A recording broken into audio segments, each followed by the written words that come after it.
Sobre como medir o tamanho da sua fé. Qual é o tamanho da sua fé? Você já viu aquela pessoa que diz: eu tenho uma fé muito grande? Eu já vi isso algumas vezes. Eu tenho uma fé muito grande. E eu não sei o que é ter uma fé grande, porque Jesus falou que se eu tiver uma fé do tamanho de um grãozinho de mostarda, eu vou pedir a uma montanha que saia do lugar, se remova dali, se lance ao mar, e isso acontecerá. Então eu não sei o que será feito de uma fé grande. Hoje pela manhã na Itaguatinga, um rapaz, o Caio, levou um cântico para se cantar lá. Foi interessante porque é um cântico muito ruim.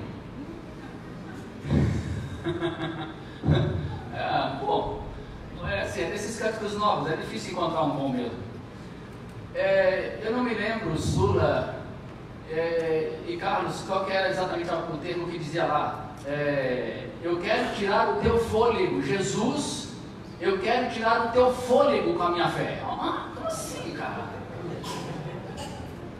Tirar o fôlego de Jesus com a minha fé, cara. Isso é fé do tamanho, não é de um grão de mostarda. Não existe essa fé em tirar os fôlegos. Aliás, eu não sei nem o que significa esse negócio. Mas tá bom, então qual é o tamanho da tua fé? E como medir o tamanho da tua fé? Jesus disse, e eu acho que esse é um texto bastante conhecido de todos os que frequentam a igreja há muito tempo, que diz assim: se vocês tiverem fé do tamanho de uma semente de mostarda, que é pequenininha, poderão dizer a esta amoreira: arranque-se e plante-se no mar, e ela lhes obedecerá. Por acaso você aqui, algum de vocês aqui, já fez esse pedido para que uma árvore, uma amoreira ou uma montanha, porque em Mateus fala, removeu uma montanha, e isso aconteceu? Algum aqui já fez isso? Então eu tenho uma leve impressão de que ninguém aqui tem fé, coisa nenhuma, nem do tamanho de um grão de mostarda. Porque basta uma do tamanho de um grão de mostarda para pedir a uma amoreira. Aliás, eu não vejo o menor sentido nessas palavras de Jesus. Para que pedir a uma amoreira que se arranque e se lance no mar? Qual a razão disso? Por que alguém faria uma sandice dessa? Pedir a uma montanha que saia do lugar, eu até entendo se você é de Minas Gerais e está querendo viajar, porque é muita curva. Eu sairia pedindo a todas as montanhas. Na verdade, eu não quero ter uma fé para remover montanha. Eu quero ter uma fé para remover todos os carros da minha frente no congestionamento lá em São Paulo. Essa é uma fé que todo paulista gostaria de ter. Parece que pedir uma montanha para sair do lugar e se lançar no mar, ou uma amoreira, é mais ou menos como pedir essas coisas que eu acabei de citar. Qual é o tamanho da tua fé? Eu espero que hoje a gente saia daqui podendo, pelo menos, saber o caminho da fé. O caminho da fé capaz de transportar montanhas.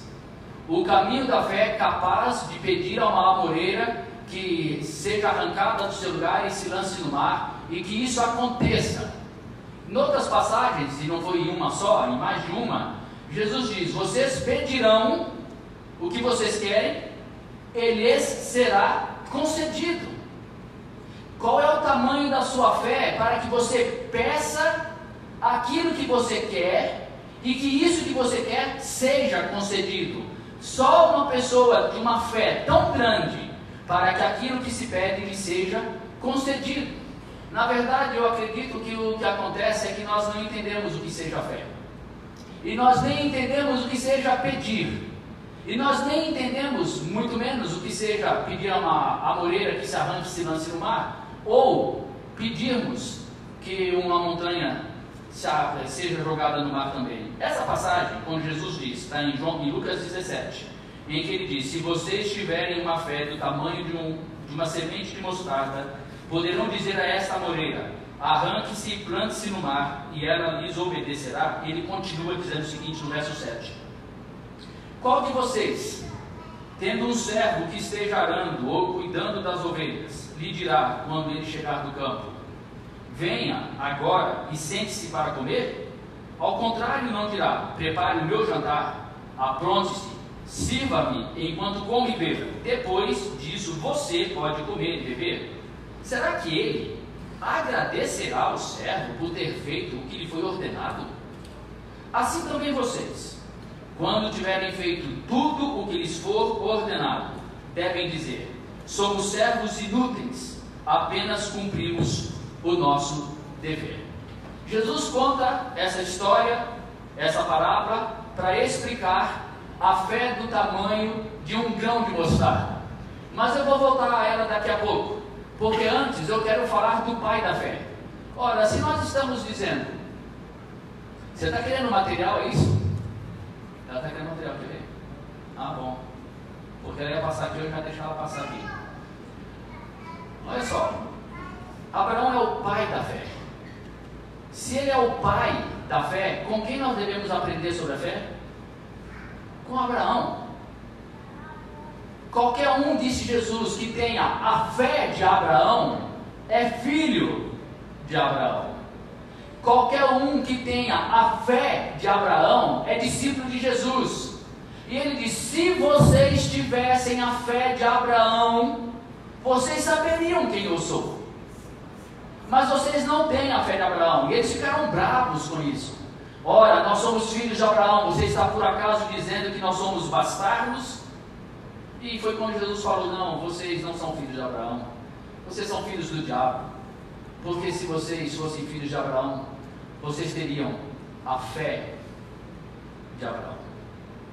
Então vamos pensar rapidamente qual é a medida da nossa fé, comparando com a fé de Abraão, e depois voltando nessa passagem para vermos o que Jesus quis dizer com aquelas palavras. Pense em Abraão e na fé dele. Deus pede a Abraão coisas absurdas. A fé está relacionada ao absurdo. A fé não se baseia em coisas que se veem, mas em coisas que não se veem. É a convicção, diz o escritor aos Hebreus: a fé é a certeza de coisas que não se veem. É a certeza, é a convicção daquilo que se espera, mas sem ter ainda recebido. Isso é fé, convicção, certeza, mas baseado naquilo que você não pega, naquilo que você não apalpa, naquilo que você não vê, naquilo que você não mede, naquilo que você não tem como dizer exatamente o que será, mas você crê que é, que não tem dúvida de que seja. Então a fé é baseada em absurdos. E quais foram os absurdos da vida de Abraão? Um monte de absurdo. Começa o absurdo de Deus, de uma voz falar para ele. Ora, se uma voz falar para você hoje, talvez você vai dizer que está doido, vai procurar um psiquiatra se começar a ouvir vozes. Porque estou ouvindo vozes. Dificilmente acreditará nas vozes. E se falar para sua esposa, para o seu marido, para um amigo que você está ouvindo vozes, aí vai dizer: cara, procura um médico. Mas se você disser: é a voz de Deus, aí é que ferrou mesmo. Aí vai, ó, para morar com Henrique Cristo. Abraão ouviu a voz, e que ele considerava ser a voz de Deus. E essa voz que ele ouviu foi uma voz que o acompanhou por muito tempo e que fazia longos períodos de silêncio. Essa voz aparece e some. Aí essa voz vem de novo e some de novo. Essa voz vem e dá orientações desconexas. Ela não dá orientação completa, ela dá orientação pela metade. Mas aí ela vem dar uma orientação pela metade, passa aí 10 anos, 20 anos, ela volta, dá outra orientação pela metade. Aí depois ela vem de novo e passa um tempão em silêncio, depois volta. Como é que alguém acredita numa voz dessa? Abraão é o pai da fé. E a fé dele está baseada no absurdo da voz. A fé dele está baseada no absurdo de uma voz que ele não tem como explicar. De uma voz que ele não tem como provar para ninguém. E essa fé se baseia no silêncio também.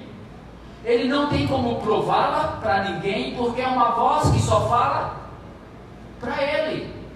Antes a voz falasse para mais alguém. Antes a voz falasse para ele, ele poderia dizer assim: ô voz, dá para você falar com Sara também? Porque Sara era a esposa dele. A voz falou: sai da tua terra, de onde você mora, pega tudo que você tem e vai para um lugar que eu te mostrarei. Eu, no lugar dele, diria assim: dá para falar com a Aline também? Porque como é que eu vou explicar para essa mulher que nós vamos ter que sair para um lugar que o Senhor vai me mostrar ainda? Por favor, fala para ela. Não, a fé, ela é baseada no absurdo de uma voz que só tem sentido para você e para mais ninguém, e que não há como se provar a realidade dessa fé, dessa voz. Não tem como provar que ela realmente falou com você. Você sabe pela fé, em seu coração, acolhe a voz que lhe falou. Mas essa voz dá instruções, dá orientações absurdas, como essa: sai de onde você mora e vai para um lugar que eu te mostrarei. Legal, você está em Brasília, você ouve a voz de Deus: sai da tua terra, da tua casa e vai para um lugar que eu te mostrarei. Tá bom, para onde? Dá para pelo menos dizer qual estado eu pego. Eu pego a Épia, eu pego a BR aqui indo em direção a Fortaleza ou em direção Belo Horizonte? Eu vou para qual direção? Não, é assim: sai da tua terra e vai para um lugar que eu te mostrarei. Isso é muito pouco. Mas o que Abraão fez? Ele foi. Isso é fé. Ele foi. Fé é obedecer ao absurdo de uma voz que fala ao seu coração sem lhe dar instruções completas, apenas esperando de você obediência. Fé é obedecer. Não existe fé sem obedecer à voz. Sai da tua terra e vai para um lugar que eu te mostrarei. Em que se baseava a certeza das coisas que se não veem? De que ele gostaria da terra. Vai para uma terra que eu te mostrarei. Então ele diz: eu vou. Por quê? Porque ele vai mostrar a terra. Ele só disse uma ordem: saia. Ok, eu vou botar meu pé para fora, porque ele vai me mostrar, porque ele disse que vai me mostrar. Se ele disse que vai me mostrar, eu só tenho que dar o primeiro passo. Ele diz: vai, então eu vou. E eu vou aguardar agora que ele me mostre a terra. Para onde ele quer que eu vá? Quantos dias eu vou caminhar até que ele me mostre? Não sei. Eu vou continuar caminhando. Eu vou continuar caminhando. Eu vou continuar caminhando. Porque um dia ele vai me mostrar. Sai da tua terra e vai para um lugar que eu te mostrarei. A fé significa obedecer a essa voz e ir obedecendo ao comando inicial, crendo, tendo certeza, tendo convicção daquilo que se espera de que ele mostrará. Ele mostrou? Ah, mostrou. Essa é a terra que eu te darei. E eu farei de ti uma grande nação, e você terá um filho. Está aí outro absurdo da voz. Porque ele era velho, a esposa também, e era estéril. Abraão, como é que ele pode acreditar numa história dessa? Eu vou te dar um filho, mas a esposa é estéril. E ela vem de novo: dá para falar com a mulher também? Porque ela não está sabendo disso. E ela vai rir da minha cara, como de fato riu. Sara riu e Abraão continuou acreditando. Sara achou um absurdo, impossível, e Abraão continuou acreditando. Ele cria naquilo que ele esperava como certeza. Fé é certeza das coisas que se esperam, das coisas que se não veem. E quanto tempo ele esperou? 25 anos. Olha, vou dizer uma coisa para você. Passados 9 meses, período suficiente para nascer um filho, eu já teria desistido dessa fé. 1 ano, 2 anos depois, 3 anos depois, e nada acontecendo? Como é possível isso? Eu devo estar enganado, Abraão diria. Quantas vezes você achou que você tinha fé e pediu alguma coisa a Deus, e você achou que Deus estava demorando demais? 2 anos, 3 anos, 4 anos. Gente, Abraão esperou 25 anos. A gente está querendo ter fé? Então deixa eu te perguntar. Quanto tempo dura a tua fé sem aquilo que você espera e que você tinha tanta convicção não se realiza? Quantas pessoas você já ouviu falar, ou você mesmo, que diz assim: eu tinha tanta fé que isso ia acontecer, mas não aconteceu. Eu tinha tanta fé que eu ia entrar naquele emprego, eu tinha tanta fé que eu ia comprar aquela casa, eu tinha tanta fé que eu ia me casar com fulano ou com Beltrano, eu tinha tanta fé que esse casamento ia dar certo, eu tinha tanta fé que o meu filho iria passar nesse concurso. Isso não tem mais, né? Porque só durou até aquele momento, só durou alguns meses, alguns dias talvez.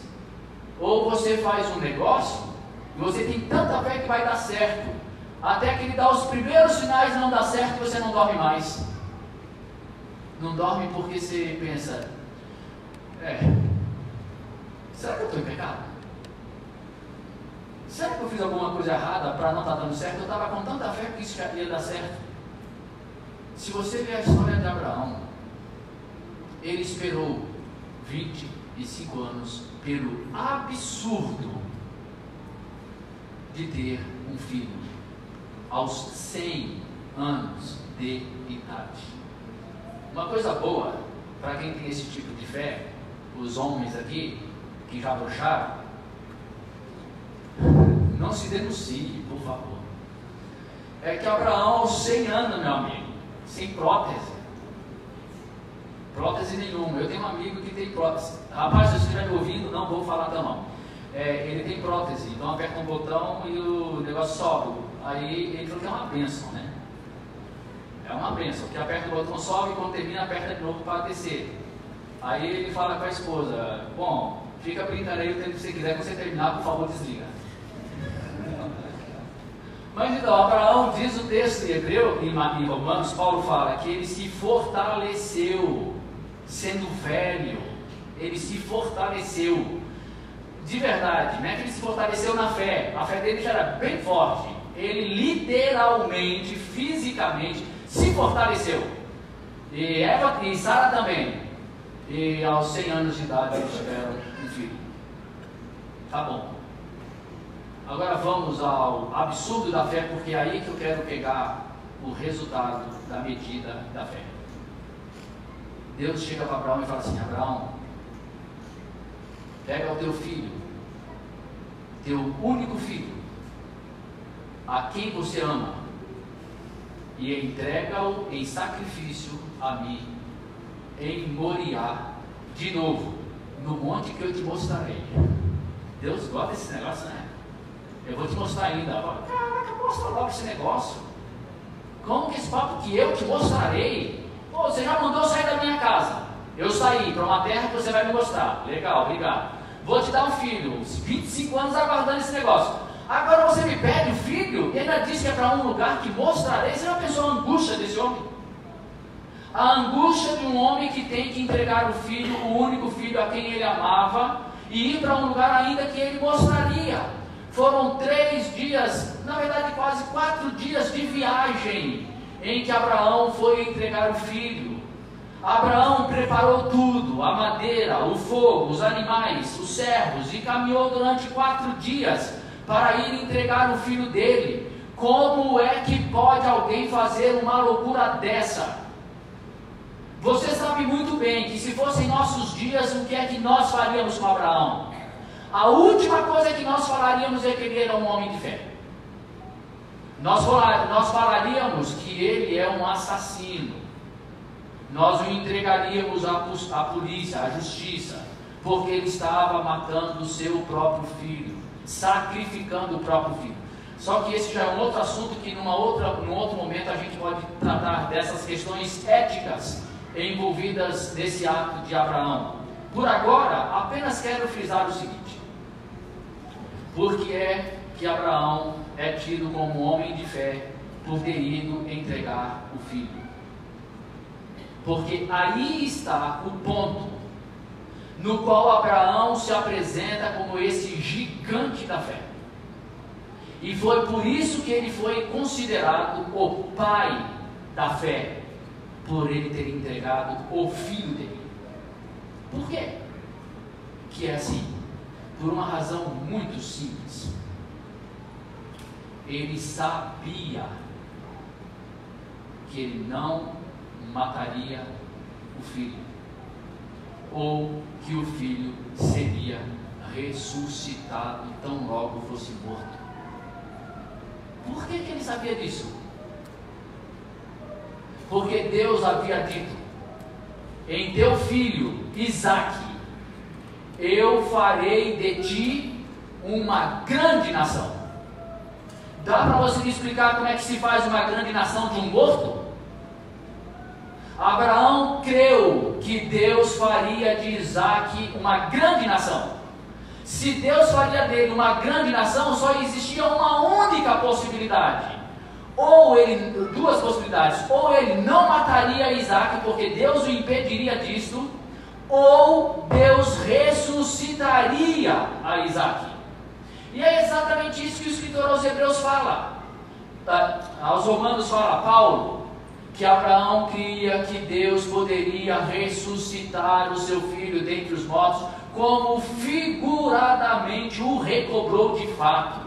E quando Abraão está subindo o monte, ele é interpelado pelo filho Isaque: pai, aqui está o fogo, aqui está a madeira, aqui está o cutelo, cadê o cordeiro para o holocausto? E qual foi a resposta de Abraão? Deus proverá para si, meu filho, o cordeiro para o holocausto. Isso é fé. Eu sei que ele me prometeu esse filho, Isaque. Eu sei que ele disse que deste filho me sairá uma grande nação. Portanto, ainda que isso me angustie a alma, ainda que isso seja absurdamente impossível de digerir, entregar o filho a quem eu amo, ainda que ele não tenha me dito o que vai fazer, porque Abraão não tinha certeza do que iria ser feito, se mataria, se não mataria, se seria ressuscitado, se não seria, se ressuscitaria depois, se ressuscitaria no momento, se seria uma coisa instantânea. Ele não sabia, ele só sabia que algo ia acontecer, mas ele não tinha detalhes, ele só tinha uma visão ampla da situação, por causa da fé que ele tinha, por causa da voz que havia dito a ele. A voz disse: ele será o teu descendente, e ele fará de você uma grande nação. Então eu posso entregar. Deu para você perceber o significado da fé? A certeza da fé? Certeza da fé é ter a coragem de levar a sério a palavra da voz, é de ter coragem de obedecer à voz quando ela lhe pede absurdos. E quando você, tendo tanta convicção do absurdo ser verdadeiro, tão verdadeiro exatamente por ser absurdo, você não teme em obedecer à voz, mesmo quando a ordem te angustie, mesmo que a caminhada seja uma caminhada de silêncio e de amargura, mesmo que a caminhada seja passar pelo vale da sombra da morte, mesmo que passar por esse vale da sombra da morte seja uma caminhada de anos, mesmo que durante anos você passe pelo vale da sombra da morte, se a sua fé for a fé do tamanho de um grão de mostarda, você vai continuar acreditando na voz e vai continuar obedecendo a voz. A voz diz e você obedece, só porque você acredita no absurdo, só porque você acredita no invisível, só porque você acredita naquilo que é imponderável, que é inexplicável, que é louco, que não é admissível por uma mente natural e comum. Tá, mas isso nós estamos em Abraão. Que tal a gente voltar para Jesus? Porque eu acredito que Deus não vai pedir a ninguém aqui que entregue o filho. Alguém aqui Deus já pediu para matar o filho? Ah, não pediu, né? E nem vai pedir. Olha só.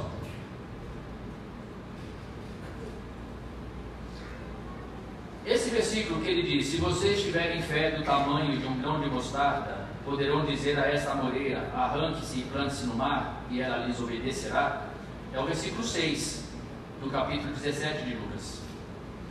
Agora, ó, o versículo 3 diz assim: se seu irmão pecar, repreende-o.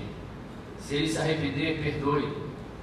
Se pecar contra você 7 vezes no dia, e 7 vezes voltar a você e disser: estou arrependido, perdoe-me. Se alguém pecar contra você 7 vezes num só dia, perdoe a 7 vezes. Aí os discípulos dizem a ele, os apóstolos disseram ao Senhor: aumenta a nossa fé. Aí então ele responde: se vocês tiverem a fé do tamanho de um grão de mostarda, vocês vão perdoar 70 vezes 7. É isso que significa pedir uma amoreira que se transporte para o mar. É isso que significa pedir às montanhas que se aplanem, porque essa é uma profecia de Isaías, que dizem que com a vinda do Filho do Homem, com a vinda do reino de Deus, com a vinda de Jesus, os montes serão aplainados. E o monte é aplainado, os obstáculos são retirados, quando a gente tem a coragem de fazer a coisa absurda dessa voz que diz: perdoe 7 vezes num só dia. A voz que Abraão ouviu é exatamente a mesma voz que nós ouvimos. E eu já falei isso aqui inúmeras vezes. Jesus repete isso. Ele diz assim: eu tenho outras ovelhas que estão espalhadas pelo mundo. Elas ouvirão a minha voz. Elas ouvirão. E elas reconhecerão a minha voz. Elas não se enganarão sobre a minha voz. Elas saberão que sou eu que estou falando. Elas vão ouvir a minha voz. E elas me seguirão. E eu cuidarei delas. Eu serei o pastor delas. Elas serão as minhas ovelhas. E elas obedecerão a minha voz. E essa voz nos chama para absurdos. Coisas malucas, coisas impensáveis, como perdoar a mesma pessoa 7 vezes num só dia. Será mesmo que a gente acha que é muito simples, muito comum, você perdoar alguém 7 vezes num só dia? Experimente perdoar a mesma pessoa 7 vezes no mesmo dia, e tendo alguém ao seu lado que te vê fazendo isso. Essa pessoa ao seu lado vai dizer que você é o quê? Bobo, capacho, idiota, tolo. Você ama ser pisado, né? Você é masoquista. O que é que você está querendo provar? Você não está enxergando que essa pessoa está pisando em você? É loucura perdoar 7 vezes num dia só. E Jesus fala para nós perdoarmos não somente 7 vezes num só dia, mas perdoarmos 70 vezes 7. A mesma pessoa. Ora, então por que nós obedecemos? Se a gente tem fé do tamanho de um grão de mostarda, a gente obedece porque nós estamos vendo o resultado que virá depois, ainda que agora eu não usufrua desse resultado, porque Jesus, em outras passagens, diz: se vocês fizerem assim, a minha alegria estará em vocês, e a alegria de vocês será completa. Se vocês creem em mim, se vocês obedecem à minha palavra, se vocês obedecem aos meus mandamentos, se vocês perdoam 7 vezes a mesma pessoa, se vocês perdoam 70 vezes 7 a mesma pessoa, eu habitarei em vocês, eu permanecerei em vocês, vocês permanecerão em mim, o Pai permanecerá em vocês, o Espírito permanecerá em vocês, e eu trarei a minha alegria a vocês, e a alegria de vocês será completa. E logo em seguida ele diz: o mundo vai odiar vocês, porque isso tudo é doideira. O mundo vai odiar, mas a alegria de vocês será completa. Vocês passarão por muitas aflições, mas eu venci o mundo, tenham bom ânimo. E depois ele diz: e eu vou lá para o Pai, e eu vou preparar uma morada para vocês, e depois eu voltarei e buscarei vocês, e vocês vão habitar comigo. Então por que eu perdoo 70 vezes 7? Porque eu sei que tudo isso é verdade. Ele disse que eu vou ter um filho, eu acredito. Ele disse que desse filho ele vai fazer uma grande nação, e ele me pediu para matar o meu filho, então eu entrego o meu filho para ser morto, porque ele vai ressuscitar meu filho. Ele falou que vai fazer uma grande nação, então ele fará. Ora, você tem fé? Qual é a medida da fé? É a medida do amor, e que não tem medida, não há como medir. Não se preocupe em medir a sua fé, preocupe-se tão somente em viver o amor, e tudo aquilo que é o resultado deste amor, como perdoar 70 vezes 7.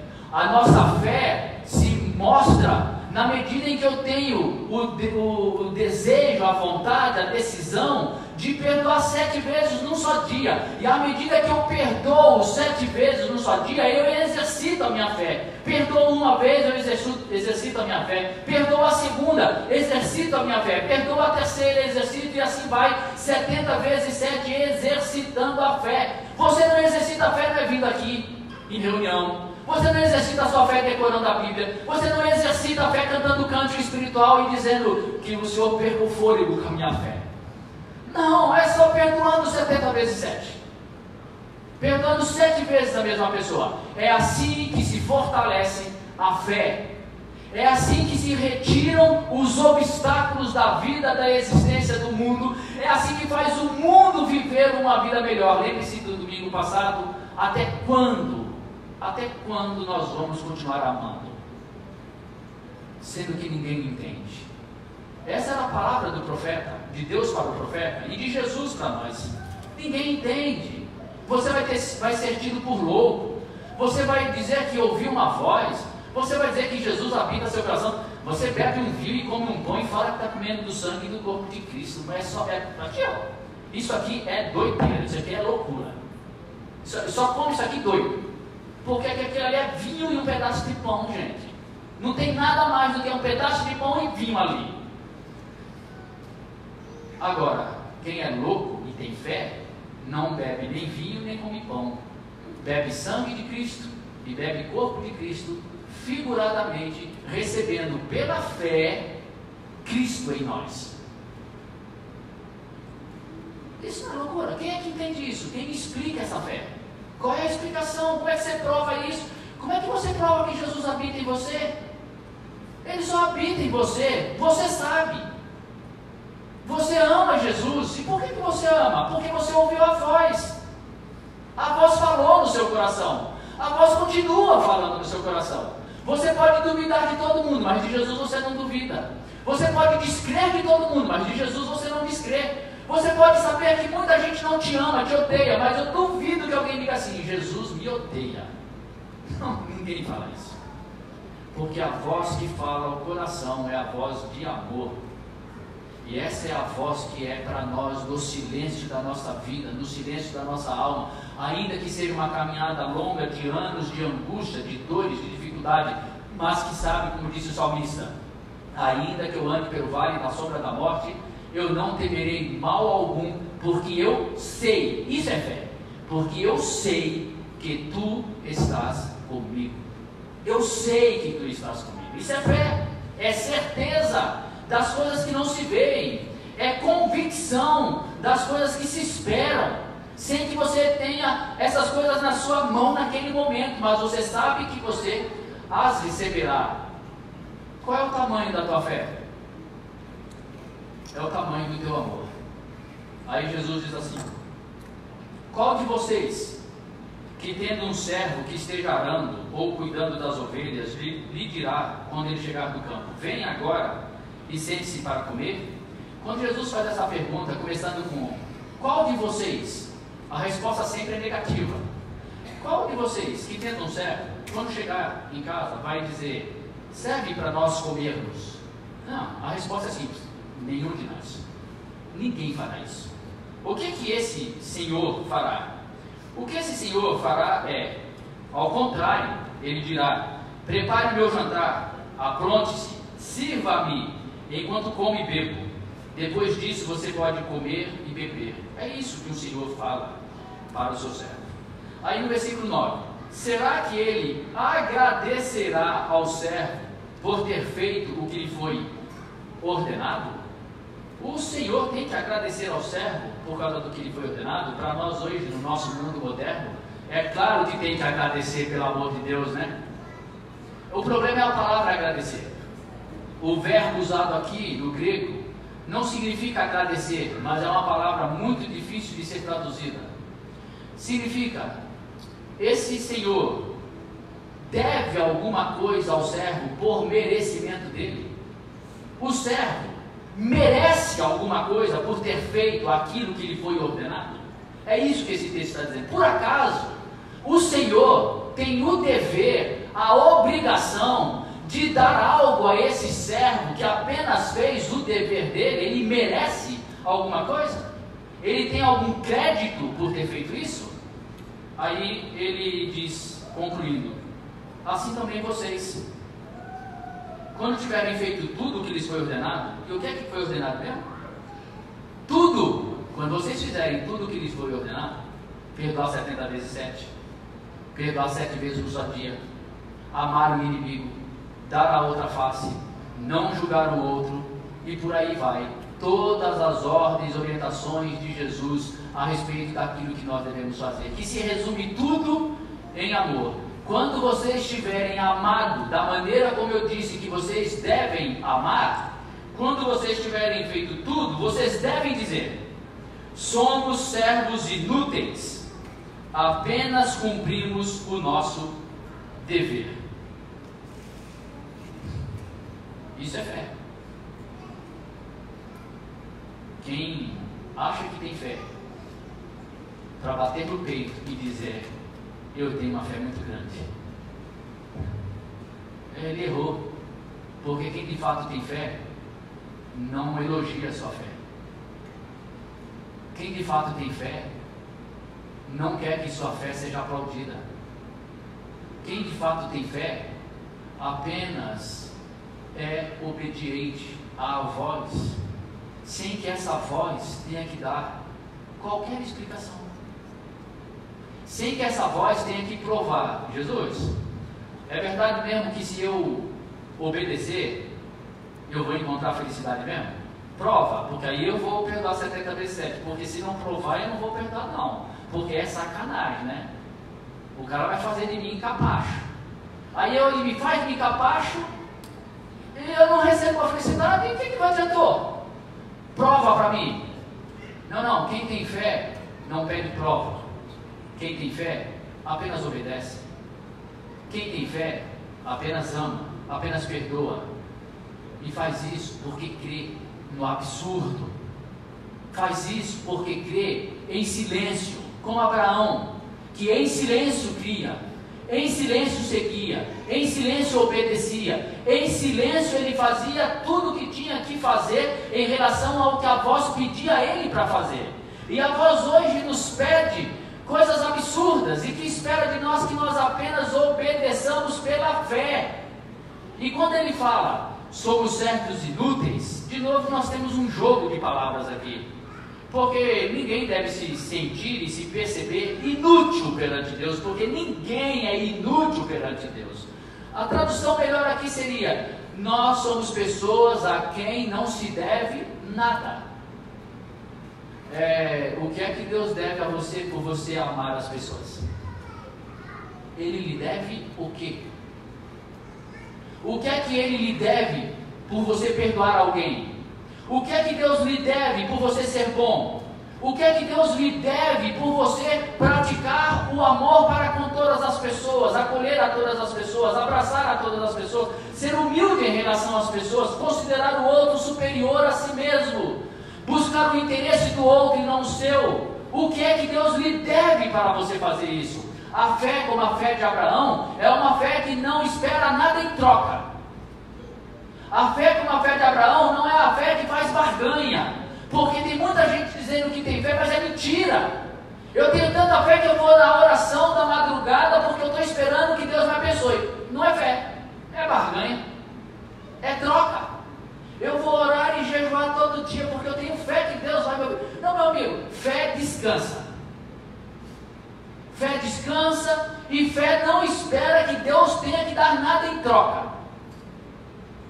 A fé caminha na obediência ao absurdo da voz, sem explicar nada para ninguém, sem provar nada para ninguém, sem esperar nada de ninguém, sem esperar reconhecimento de ninguém, apenas insiste em obedecer à voz, porque recebe um bem interior, espiritual, que não tem como ser comprado, a paz que excede a todo entendimento.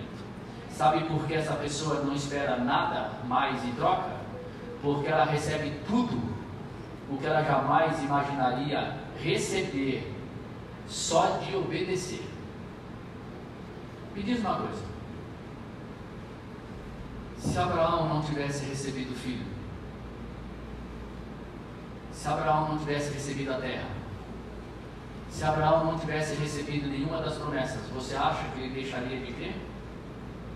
Você acha mesmo que ele deixaria de amar? Não. Sabe por quê? A ele bastava a voz. Quem ouve a voz já recebeu tudo o que precisa. Quem ouve a voz não se preocupa mais com o restante, porque o que vier pode ser vitórias ou derrotas, tribulações, angústias, temores, mas tudo posso naquele que me fortalece. Mas eu sei que todas as coisas cooperam para o bem daqueles que amam a Deus. Mas eu sei que nada vai me separar do amor de Deus que está em Cristo Jesus. Eu sei que exteriormente eu poderei estar sendo destruído, mas interiormente eu estou sendo a cada dia construído, amadurecido, fortalecido. Foi o que Paulo falou de si mesmo. Exteriormente eu estou sendo maltratado, machucado, mas interiormente eu estou cada vez mais firme, mais alegre, mais satisfeito, mais realizado. E de verdade, a gente busca tanto a tranquilidade do que é exterior, e tem muita gente com o interior destruído. O dia que você e eu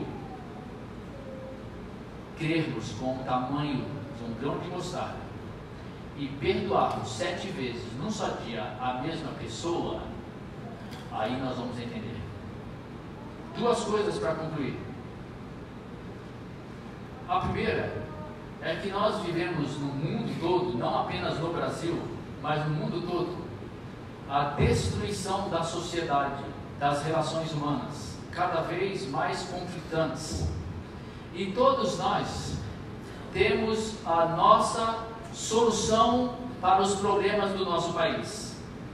E conforme as coisas vão acontecendo, as soluções vão se apresentando em forma de ideologia, e que tem caras muito claras, de direita, de esquerda, e se bem que é difícil dizer o que é uma coisa e outra, mas nós temos a solução para o país. E nós divulgamos a solução para o país, a nossa solução. E nós brigamos com quem acha que não é assim. E nós discutimos com quem acha que a solução é outra. E dizemos que é um burro, não entende nada, é um tolo. E assim um fala do outro, porque acha que alguma ideologia mudará o mundo. Não, nenhuma ideologia mudará o mundo. E por que nós achamos que alguma ideologia muda o mundo? é porque a gente pensa no horizonte de 6 meses, 1 ano, talvez 4 anos, o mandato de um presidente, enquanto que Abraão esperou 25 anos. Você quer mudar a sua família, o seu filho, achando que dando ordens para amanhã, para depois, para daqui a 1 ano, você se esqueceu que ele pode viver 70 anos? Por que não insistir em amar? Por que não insistir enquanto tudo vai se corroendo, se destruindo, e você insiste em amar? Porque só mesmo o Evangelho de Jesus pode transformar o mundo. E a gente acha que é ideologia. A gente não consegue acreditar que se a gente amar, o mundo será transformado, ainda que ele não seja transformado nos meus dias, porque eu não estou plantando para amanhã, eu estou plantando para a próxima década, para a próxima geração. Então a gente insiste, a gente ama, a gente continua amando, a gente insiste em perdoar e continua perdoando. A gente perdoa uma vez, 10, 20, 30, a gente vive 50 anos perdoando, a gente vive 70 anos perdoando. A gente insiste nisso porque a gente sabe que nós não estamos plantando para nós, mas sim para todas as outras gerações. É uma vida, é uma geração inteira fazendo isso. Pense em Abraão. Eu sempre imagino aquela situação de Abraão como sendo um aprendizado para Isaac. E eu acredito que aquela prova de Deus para Abraão foi mais do que simplesmente para nos falar da voz que viria no futuro, o filho que seria entregue no Monte Moriá, Deus entregando o seu próprio filho. Abraão não entregou o filho, mas Deus entregou.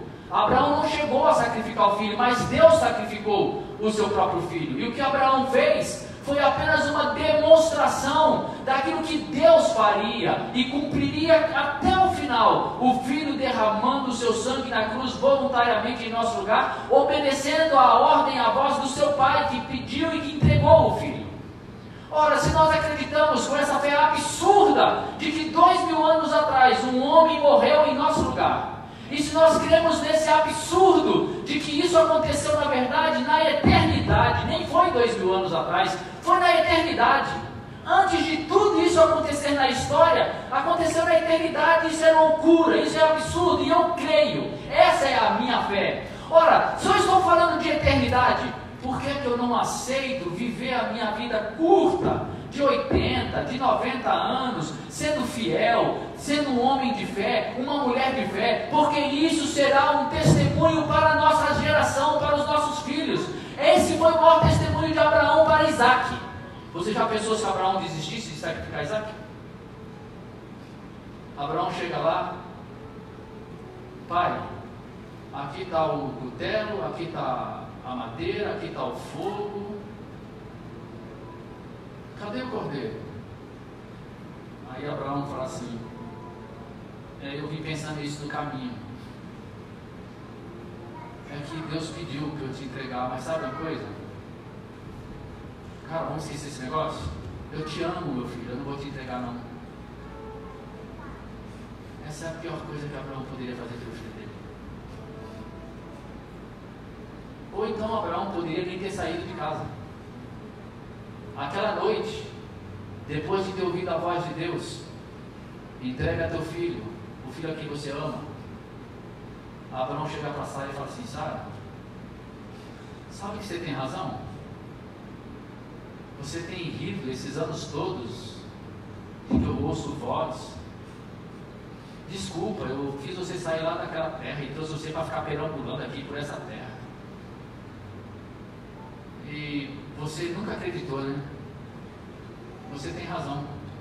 Sabe por quê? Porque a voz ontem me falou que é para entregar o filho. Já pensou que loucura, Sara? Eu vou entregar coisa nenhuma. Que se dane essa voz. Que se dane essa voz. Vocês acham mesmo que isso fortaleceria a fé daquele menino? Não. Abraão, não faça mal ao teu filho. Então aparece um cordeiro ao lado para ele sacrificar. A fé de Isaac foi estabelecida naquele momento, pela fé do pai. E a sequência de continuar ouvindo a voz continuou com Isaac. Sabe o que é que você e eu fazemos normalmente no nosso dia a dia? Que se dane a voz, eu não vou perdoar. Que se dane a voz, eu virar outra face? Ah, mas demora. Alguém me bateu, eu dou de volta. Ele merecia. Você acha mesmo que eu vou aguentar isso? O cara pisa e eu vou perdoar 70 vezes. Já está de brincadeira comigo. Que se dane a voz, vá. É o que você e eu fazemos. E aí a gente quer que os nossos filhos sejam pessoas da fé. A gente quer que os nossos filhos sejam da fé, mas a gente não é da fé. A gente vive dizendo que se dane a voz.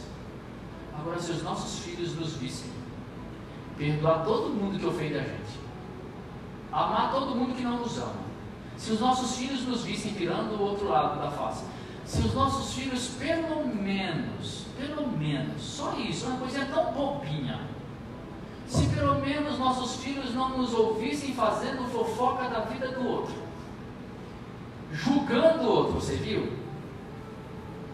Só isso, a fé dos nossos filhos seria estabelecida e o mundo seria melhor. A segunda e última coisa que eu quero dizer é que Jesus falou uma vez assim: você quer ter certeza de que é verdade o que eu ensino a vocês? Você quer ter certeza de que seja verdade o que Jesus ensina? O que Jesus diz? Ele diz assim: obedeça e você saberá. Não existe outro jeito de saber que é verdade, a não ser obedecendo. Então, qual é o tamanho da tua fé? Que tal você e eu começarmos a amar, perdoar? Aí sim, a nossa fé começará a crescer para chegar a ser do tamanho de um grãozinho pequenininho de mostarda. E se só esse grãozinho pequenininho de fé entrar no coração, a alegria de Jesus estará em nós, e a nossa alegria será completa, ainda que o mundo nos odeie. Que Ele nos abençoe. Enquanto nós cantamos um cântico, vamos dividir, compartilhar os elementos da ceia, o pão e o vinho. Quem puder nos ajudar.